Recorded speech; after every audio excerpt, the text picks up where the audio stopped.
사람들은 저마다 안경을 쓰고 세상을 보고 사람을 봅니다. 저마다의 안목이 있다는 것이죠.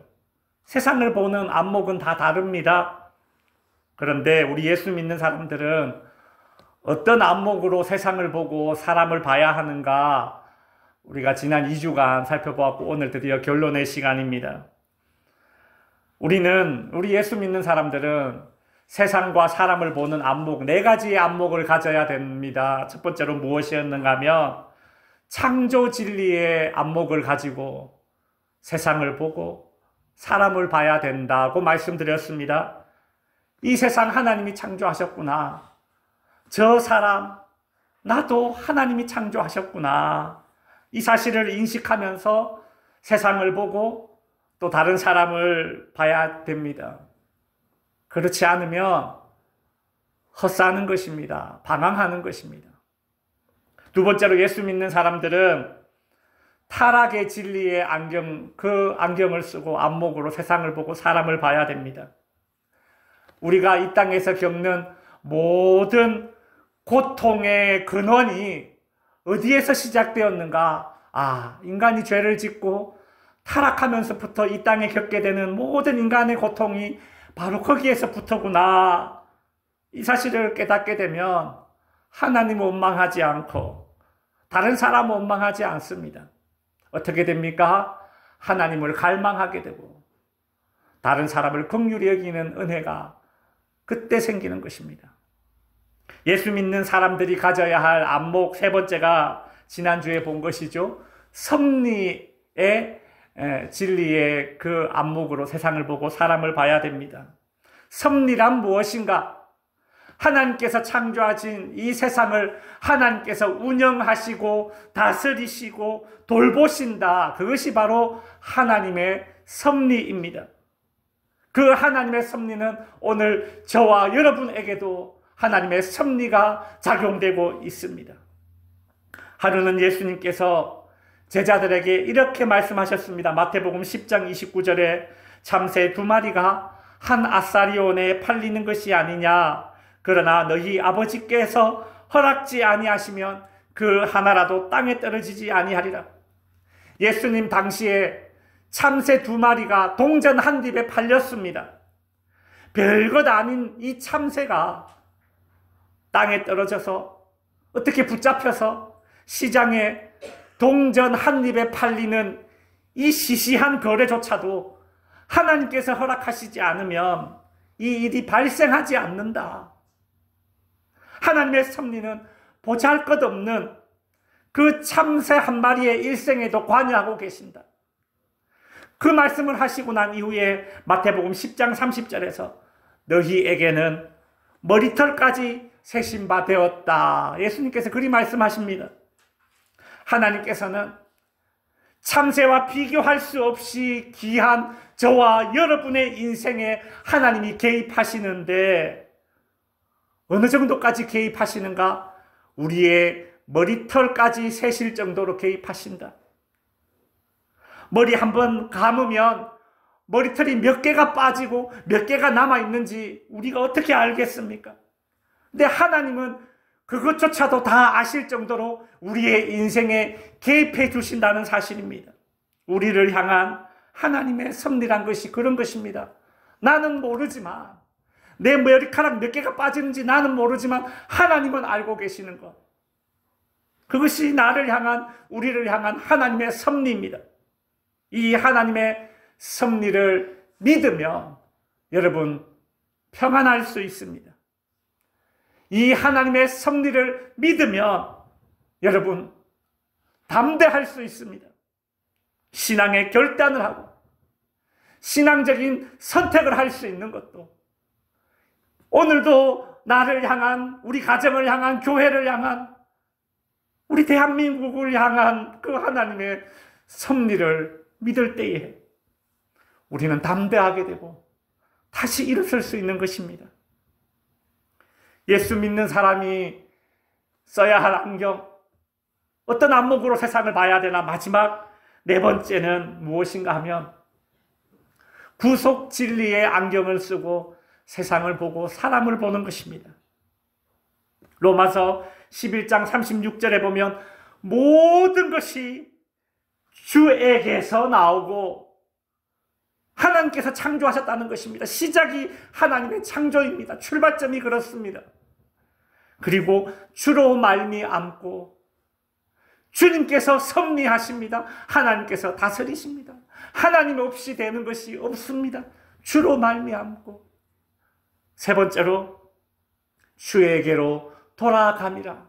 모든 것이 주님에게로 돌아간다. 이것이 바로 구속의 진리입니다. 여러분이 만일 어떤 차를 타고 이렇게 길을 가고 있는데 이 버스가 어디로 가는지 아무도 모릅니다. 옆에 있는 사람에게 물어봤어요. 야, 이 버스 어디로 갑니까? 그 버스 안에 있는 사람이 아무도 몰라요. 아, 이 버스가 도대체 어디로 가냐? 여러분, 그러면 불안하지 않겠습니까? 여러분이 만약에 해외에 여행을 갔다고 칩시다. 근데 버스 탔는데 막 아무도 모르는 그런 그 길로 막 간다고 생각해봐요. 아이고, 이거 어디 가서 팔리는 거 아닌가? 불안해. 내가 탄 차가 그 목적지가 어디로 가는지 모르면 그 몇 시간 동안만 달려도 엄청 불안해질 겁니다. 그 안에서 지내는 시간 결코 행복해질 수 없습니다. 근데 여러분, 몇 시간조차도 목적지를 모르면 그렇게 불안한데 100년 가까이 되는 시간을 목적지를 모르고 살아가는 인생이라면 얼마나 불안하겠습니까? TV 뉴스에서 이번 그 산불 때 저 청송 영덕 지역에 갑자기 바람이 확 불어닥쳐서 그 밤에 막 대피를 하는데 불길을 뚫고 차를 운전해 가는 그 영상을 뉴스에서 봤습니다. 깜깜한 밤에 막 연기는 자욱하고 도로 양옆에서 막 불이 활활 타오르는데 말이죠. 그 길을 막 운전해 가면서 어머 어떡하나. 근데 여러분, 그렇게 갔는데 이 길 끝에 큰 불덩어리가 더 있으면 어떡하겠습니까? 이 길 끝에 공터가 나오고 어떤 주차장이 나오고 무슨 의성 체육관 이런 대피시설이 나오면 좋겠는데 이 길 끝에 뭐가 나올지 모르고 내가 그 길을 가고 있다면 엄청난 두려움이 몰려올 것입니다. 근데 여러분, 성경은 우리 인생의 최종 목적지가 어디다라는 것을 알려주고 있습니다. 모든 것이 주에게서 나오고 출발지가 하나님이고 모든 것이 주에게로 돌아감이라. 우리의 목적지가 주님입니다. 하나님에게로입니다. 주에게로 돌아감이라. 이것이 성경이 말하는 구속의 진리입니다. 우리 인생의 최종 목적지가 어디냐? 한번 따라해 주십시오. 주님이 계신 곳. 주님이 계신 곳이 우리 인생의 최종 목적지입니다. 지금 많은 산불로 인해서 화재민이 많이 발생했는데 며칠 전에 저기 의성군 금성면에 계신 한 목사님이 이제 막 긴급 대피하라는 그 문자를 듣고 이제 마을 주민들하고 다 이제 의성체육관으로 갔대요. 의성체육관으로 오라 그러니까 갔더니 의성체육관에 사람이 꽉 차가지고 발 디딜 틈이 없더랍니다. 그래서 아이고, 이 밤을 어디서 놔야 되나. 그래서 의성에 있는 모텔로 갔답니다. 모텔로 갔더니 의성에 있는 모텔마다 만실이에요. 만실 꽉 찼어요. 대피한 사람들로 가득 찬 것입니다. 어디로 가야 되나. 막막한 겁니다. 불안한 겁니다. 그래서 아이고, 저기 안개면에 한번 가보자. 안개면 불 안 났다고 하니까. 그 안개면에 있는 모텔로 또 왔어요. 안개면에 있는 모텔로 왔더니 안사면에 불이 나가지고 안사면에 있는 분들이 집에 안사면에 못 들어가고 또 여기 안개에 있는 그 모텔에 또 며칠간 투숙하는 분들이 있어서 그 안개면 모텔에도 사람들이 바글바글. 어떻게 거기서 방을 하나를 얻어서 그곳에서 주무셨다는 얘기를 제가 들었습니다. 여러분, 갈 곳이 없으니 이런 겁니다. 갈 곳이 없으니. 집이 없다고 생각하니 막막한 겁니다. 지금 그런 분들 얼마나 많겠습니까? 그죠? 예수님께서 이 땅에 이런 인생들을 향해서 이런 말씀을 하셨습니다. 요한복음 14장 1절부터 3절에 보시면 너희는 마음에 근심하지 말라. 하나님을 믿으니 또 나를 믿으라. 내 아버지 집에 거할 곳이 많도다.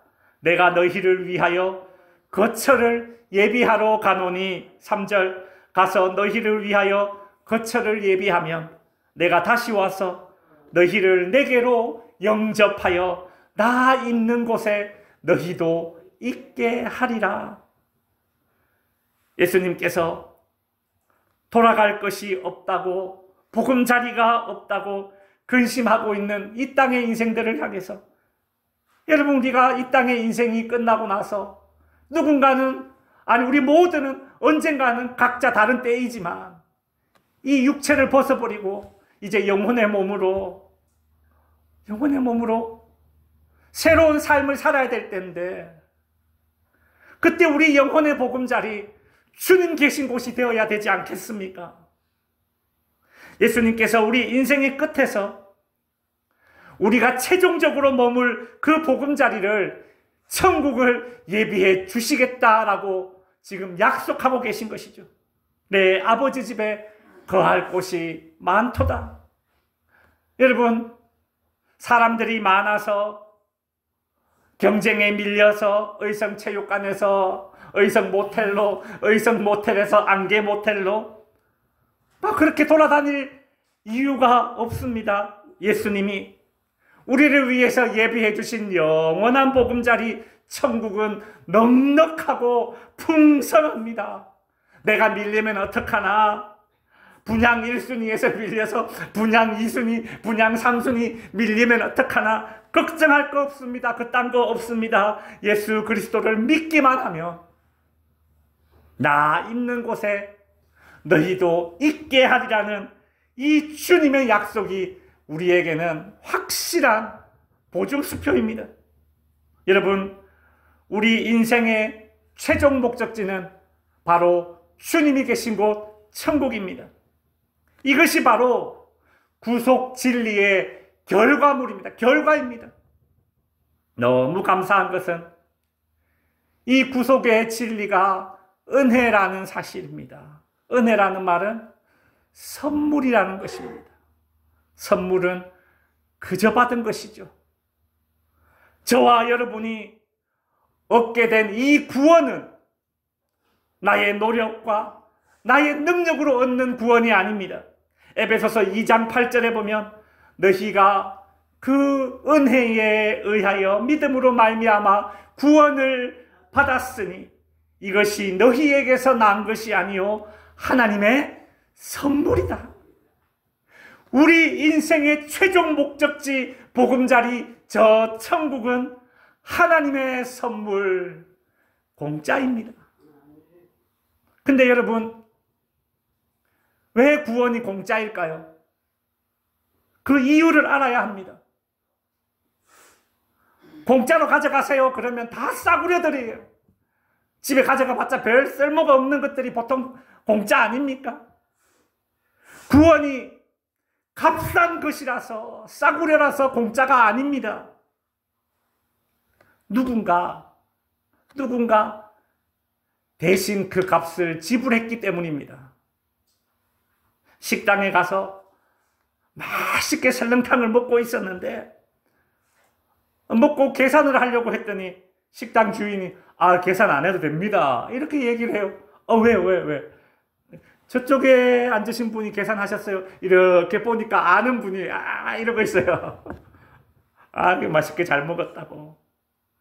여러분, 밥 한 그릇을 공짜로 먹는 것도 누군가 대신 계산한 사람이 있습니다.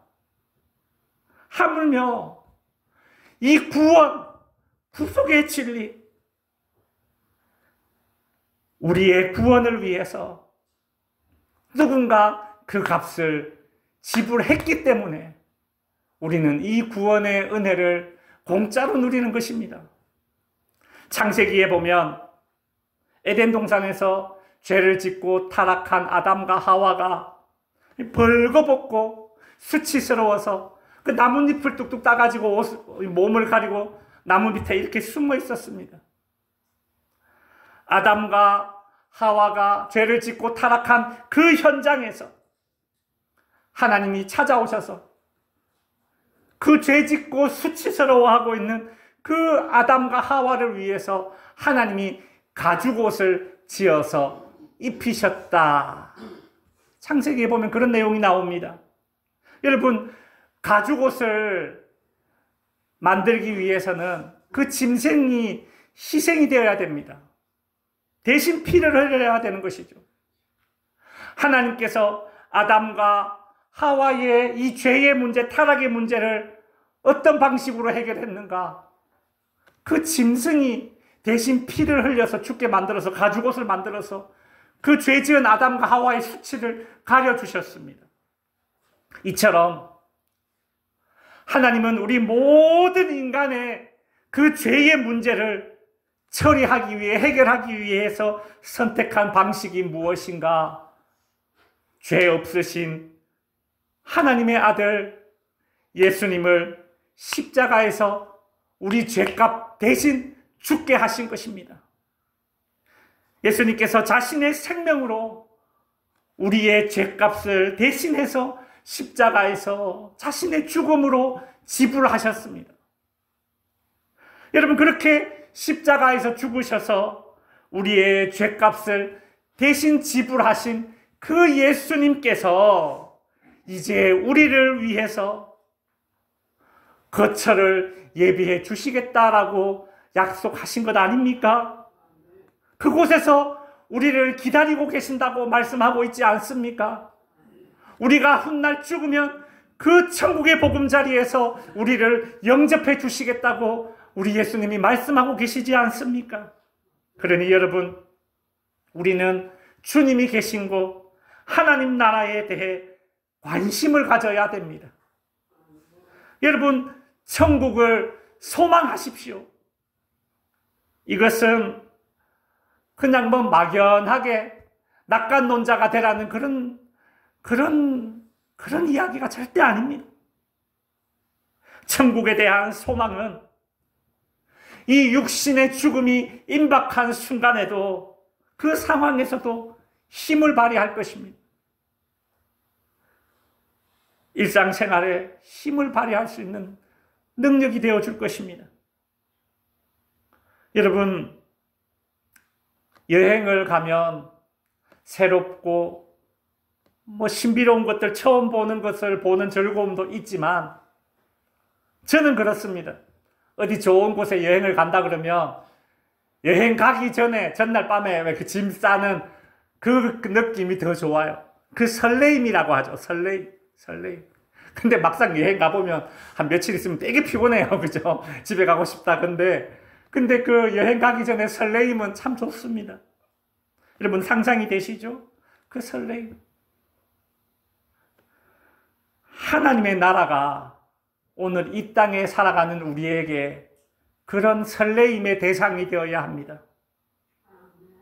구속의 진리, 구원의 진리를 믿는 사람들에게 천국이 우리에게 그런 설레임이 되어야 합니다.